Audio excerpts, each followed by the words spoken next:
Hey peoples, welcome to another movie review. First off, I want to say thank you for listening, it really means a lot to me. So let's move on. Angel Has Fallen is a sequel to London Has Fallen, which is also a sequel to Olympus Has Fallen. And it's not White House Down, which was worse than all of them. I've seen every movie in this franchise, and I want to say that they were pretty okay. They were B movies, and they were just fun action movies to watch, and they were enjoyable at the time. Do I remember them? No, I do not, but I know that they were enjoyable at the time. This movie, Angel Has Fallen, falls right in line with that. Doesn't make sense completely, not at all, but it was enjoyable at the time. So Gerard Butler is still a Secret Service agent, except he's going through a physical issue with his mind. He gets a lot of headaches, he doesn't sleep well, and his doctor tells him you need to slow down, you need to not, stress yourself as much.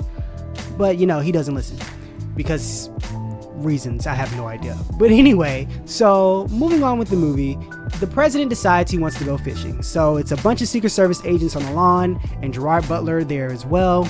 And they're outside, but then all of a sudden, a black van is in the woods somewhere. It opens up, shoots out a bunch of drones, and they come down and explode, and they almost kill the president. And the only people to survive are the president and Gerard Butler. Except while he's saving the president, he blacks out, and he wakes up in the hospital, and he is handcuffed and being accused of attempting to assassinate the president. Also accused of killing all the rest of the Secret Service people. And the president is in a coma. So of course, Gerard Butler has to break out and he has to clear his name. And that's the movie we get. So how is this movie? It's okay. Just okay. It could have been pretty good, but there are a couple things that just make it make no sense. Specifically the villain, but we'll get to that in a second. So Gerard Butler's on the run.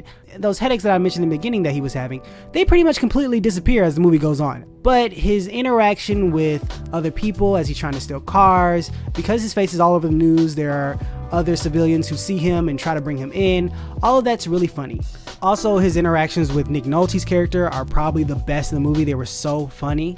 But that's pretty much where the good parts end.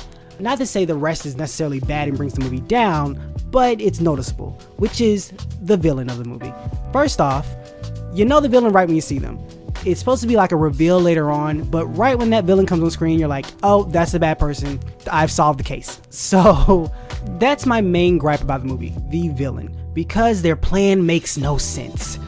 In the beginning of the movie, it makes sense, because it benefits them, it benefits their agenda. As the movie goes on, it makes no complete sense at all, not one bit. And I want to stress that, not one bit does their plan make any sense. But anyway, also Jada Pinkett Smith is in this movie. She plays the FBI agent who is on the case. She's hunting Gerard Butler, trying to figure out where is he gonna go. We gotta get him because he almost assassinated the president, I felt bad for her because she had nothing to do and she looked dumb.